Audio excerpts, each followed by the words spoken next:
2023 was one of the most fulfilling years for me, and the reason I could point down to was because of the intentions, the habits, and the smaller goals within the bigger goals that I set at the beginning of the year. Over the years, I've realized that New Year resolutions set us up to fail. They are more like one-time accomplishment thing for which we need to rely on willpower and discipline, whereas focusing on building new and healthy habits directs us to establish regular and repeated behavior patterns. So whether 2023 was the year you hoped for or not, I hope this evidence-based video helps you to set the right tone and build new habits for 2024. So let's treat the new year as a fresh start. In this video, I will be showing you how I reset for the new year, how I aim to build on habits to prioritize my well-being. Your friendly neighborhood psychiatrist is back to remind you to create work-life balance this year.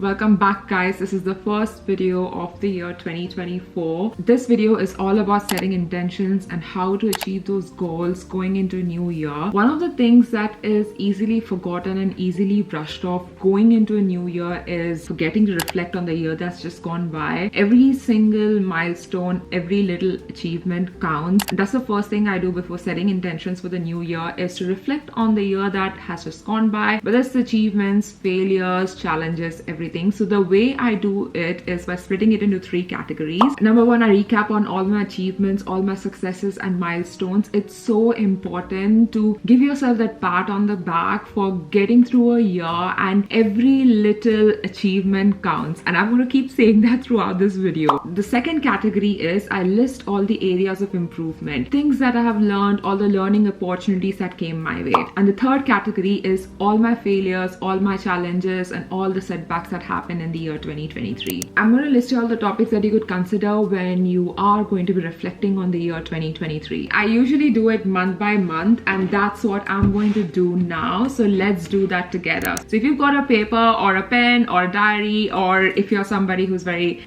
technology savvy and wants to have a laptop or an iPad to list all of these things down, then grab that, and that's what we are going to do.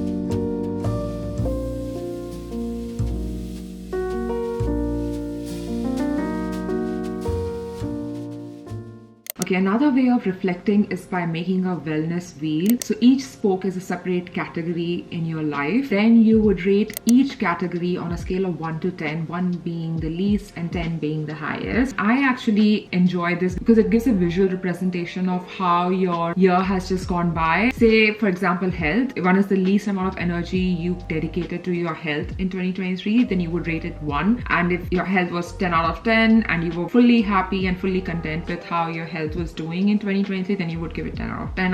However, the rating scale is on a scale of 1 to 10, and you can rate things like your finances, your health, your relationships, your career, your side passions. You can also split health into physical health and mental health, which I quite like doing because people more so only concentrate on their physical health and not so much on the mental health. So having 2 separate categories actually makes you reflect a lot more deeply. So this is how the wheel looks like, and these are some of the categories that I use, which is physical wellness, emotional wellness, social wellness, spiritual wellness, intellectual wellness, and occupational wellness. All of these categories are interconnected really, and you could use a scale from 1 to 10 to rate satisfaction and fulfillment in each category. So if you rate yourself high in a category, reflect on what really worked and try and bring that into your new year. If you rate yourself low in a category, then reflect on how you can improve and also bring those improvement into your new year. I honestly think there is so much evidence when you take the time out to reflect. It's like, when you are a medic and you have your portfolio, you have something called reflections in there as well, because it helps you to take a step back, take a moment to reflect on the situation, reflect on what's happened, and it also gives you time to look at the things that worked and that you did well, and also things that you did not do well. I was reflecting on all the months. I want to talk about the month of June because whilst reflecting on it, it brought some of the not so nicest memories of that month, wherein I was so hard on myself, and it actually brought to the forefront one of my biggest insecurities. I haven't talked about it very much on this channel. Maybe I've just made a video,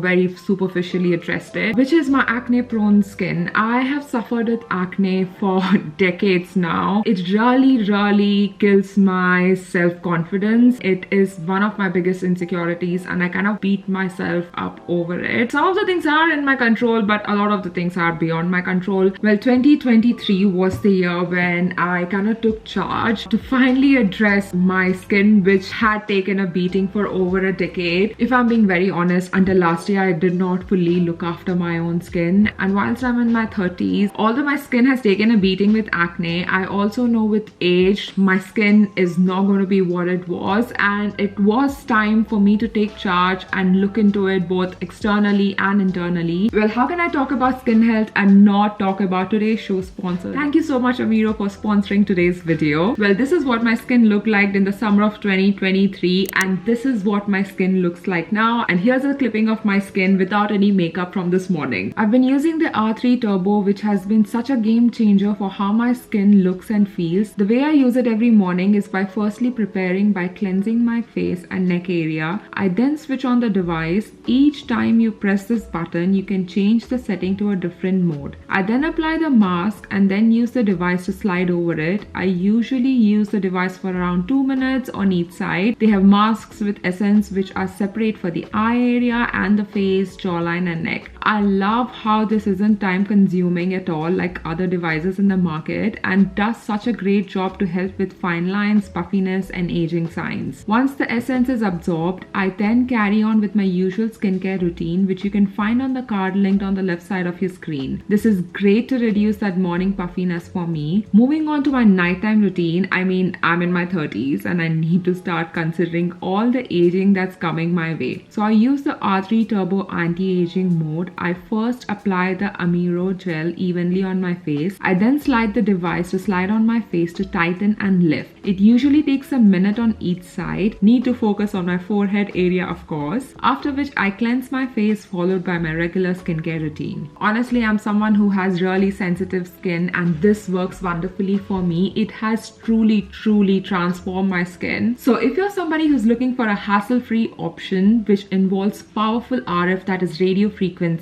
together with electrical muscle stimulation and infrared that is achievable at the comfort of your home without having to run to salon every few weeks, and I'll leave all the details down below in my description box. Thank you once again to the brand Amiro for sponsoring today's video.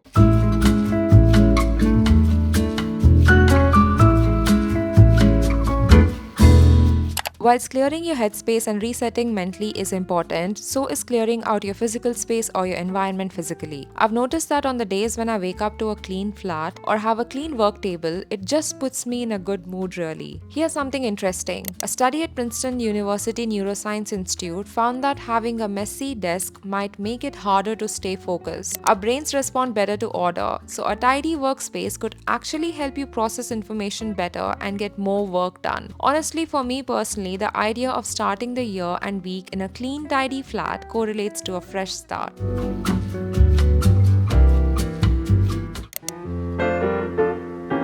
Okay, now let's get to the final bit of today's video. How to set intentions for the next coming year. Well, there are two ways in which I do that. One is by writing down all my goals. I will tell you what exactly that means in a bit. And the second is by having a visual medium to visualize what my goals are going to look like, and that is a vision board. So first thing, you would need your diary and your pen again. I start by listing down goals in each of these categories. So you could think of in health, not just your physical and mental health, but also food, yoga. The next thing I write down goals are habits. This year, I want to build a habit, reading 2 books every month. That's my goal for this year. In terms of building a new habit, you can have whatever habits you want to have for yourself, whether it's to do with journaling or drinking more water, going out for walks, talking to strangers, anything that you want to work on. Then there could be fun bits like traveling, shopping, buying things for yourself, spoiling yourself. Then obviously the most important bit, other than your health, are your your finances, having long-term investments, short-term investments, savings, your rent, mortgage, whatever you're working towards in this year. Then you've got your professional goals as well, and professional goals just don't have to be aspirations or exams. It also needs to be a bit about balance. So having that work-life balance is key. Then could be your personal development. Something that I want to do this year is spend a lot more alone time. I think you get better in your relationships if you're able to enjoy your own company. So that's something I want to work on this year. Then coming to relationships, obviously, you know, things that you want to do together, things you want to achieve with your partner, things that you both want to work on. Relationships could also include friendships or relationships with your family. One of the goals I had for last year in terms of relationship was to get my relationship with my mom to a better place, and I think I achieved that, and that's one of the most proudest things I have done in 2023. If you haven't watched the video wherein my mom came to visit me for 3 weeks, honestly, hands down, the best time of 2023 were those 3 weeks. Despite all the big achievements, all the little milestones and all the traveling, those 3 weeks, hand on my heart, remain the most special. So yeah, you can set whatever kind of goals you want to within these topics. I'm going to list the topics here for you guys to just have a look at. In terms of writing goals, it's such a vague term that people use. What I mean by goals are they need to be SMART, and the abbreviation SMART stands for specific, measurable, achievable, relevant, and time bound. It's key that you have to be very, very specific in your goals. You just can't be like, oh, I want to do better in terms of my health. What does that mean? It has to be very, very specific, and it needs to be measurable in terms of, say, I can do 10 push-ups now, so I want to be able to do 50 push-ups by the end of the year, and something that's achievable. You can't have like unrealistic goals. You know, you're kind of setting yourself up to fail if you have unrealistic goals, and it needs to be time bound, which in our case would be a year, but you can break these goals down into even smaller goals, saying that in the next 3 months I want to get here, then the 3 months after that here, and then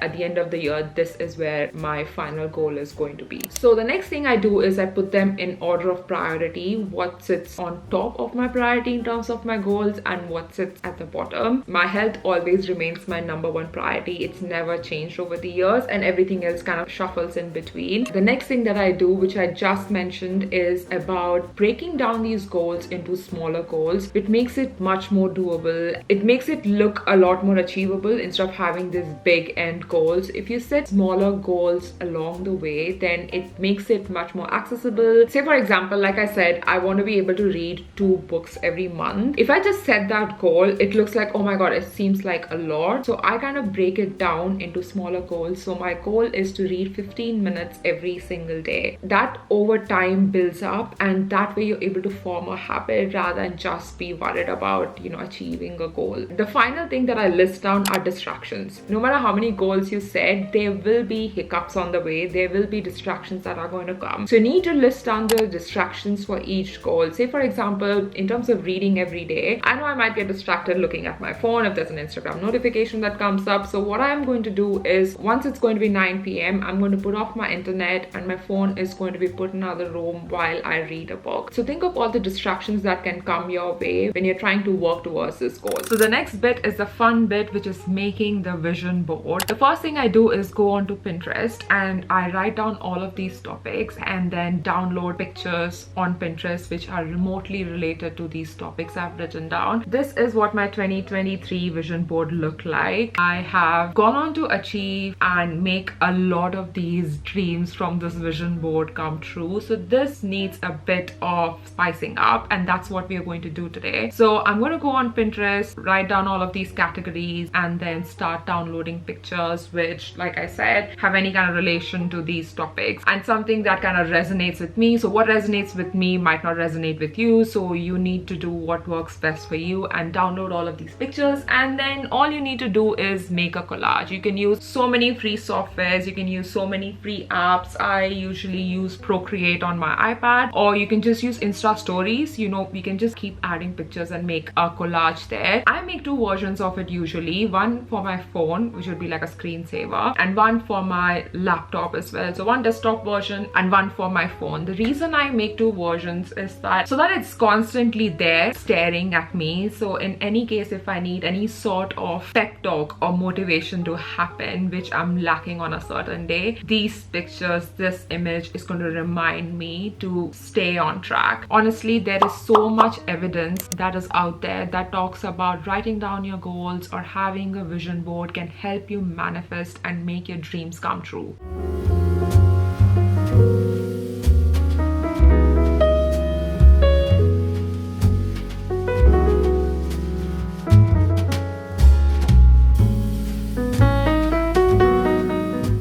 I hope you enjoyed resetting with me for 2024. I hope you take this as a reminder to create that balance in your life. No job, no workplace, no city, and nobody is perfect. It's in your hands to prioritize your well-being and look after yourself. I'm really excited and nervous to experience what 2024 has in store for me. So I also want to highlight that no matter what goals you set for the year, and no matter what your vision board looks like, and how you would hope for the year to pan out, there will be situations, experiences, and things that are beyond your control. You will encounter crossroads and road bumps along the way. I recently watched this video and I'm going to share it with you guys right now. What's 5 plus 5? 10. What's 8 plus 2? 10.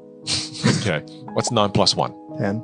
Okay. What's 20 divided by 2? 10. Okay. These are all the different ways in which we can get to 10.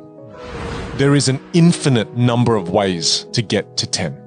What is 10? It represents happiness. It represents financial freedom. It represents good health. It represents fulfillment. The problem I think that we have currently in society is there is a bunch of people who say their way to get to 10 is the only way to get to 10. It's wrong. I don't believe that for a moment now.